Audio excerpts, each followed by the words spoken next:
యేసు ప్రభు వారి రహస్య రాకడ తరువాత 7 ఏండ్లు దుష్టత్రిత్వ పరిపాలన ఆధిపత్యము కొనసాగుతుంది. ఆ ముగ్గురు సాతాను, అంత్యక్రీస్తు, అబద్ధపు ప్రవక్త. ప్రకటన 12:3లో సాతానుడు ఘటసర్పముగా చెప్పబడి ఉంది.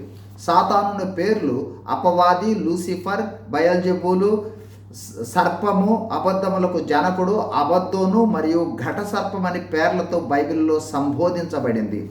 సాతానుని నైజము దేవుని స్థానము ఆశించటం, దేవునిలా నటించటం, దేవుని ప్రజలను మోసగించటం, దేవుని చిత్తానికి వ్యతిరేకంగా పాపము చేయనట్లు ప్రోత్సహించటం, సృష్టికర్తకు బదులు సృష్టిని పూజించేటట్లు చేయటం, సువార్త ప్రకాశాన్ని అడ్డుకోవటం.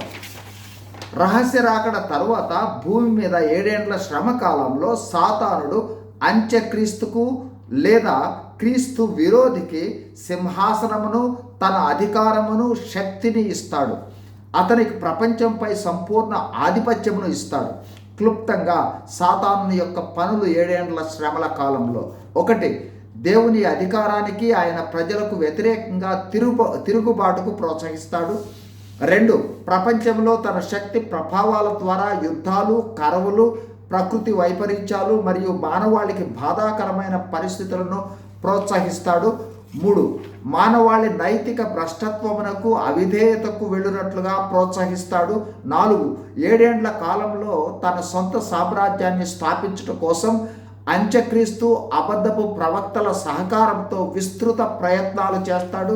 5.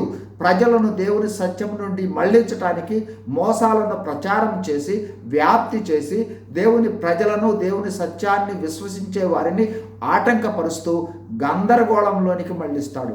చివరిగా 7 ఏండ్ల శ్రమకాలం తర్వాత యేసు ప్రభు వారు బహిరంగ రాకడలో వచ్చినప్పుడు హర్మెగద్దోను యుద్ధములో సాతాను త్రిత్వాన్ని, వారి సైన్యాన్ని ప్రభువు ఓడించి అంత్యక్రీస్తు, అబద్ధపు ప్రవక్తలను గంధకాలతో మండు అగ్నిగుండంలో ప్రాణముతోనే వేసి సాతానుని 1000 ఏండ్లు బంధించి అగాధంలో పడవేస్తారు. 1000 ఏండ్ల పాలనలో సాతానుడు ఉండడు. 1000 ఏండ్ల పాలన తర్వాత సాతానుడు విడిచిపెట్టబడతాడు. అప్పుడు మరలా జనులను ప్రభువుకు వ్యతిరేకంగా గోగు, మాగోగు అను వారిని ప్రేరేపించి యుద్ధానికి పోగు చేస్తే అగ్ని పరలోకం నుండి వచ్చి సైన్యాన్ని దహించి వేస్తుంది. ఆ తర్వాత సాతానుడు గంధకాలతో మండు అగ్నిగుండంలో పడివేయబడతాడు.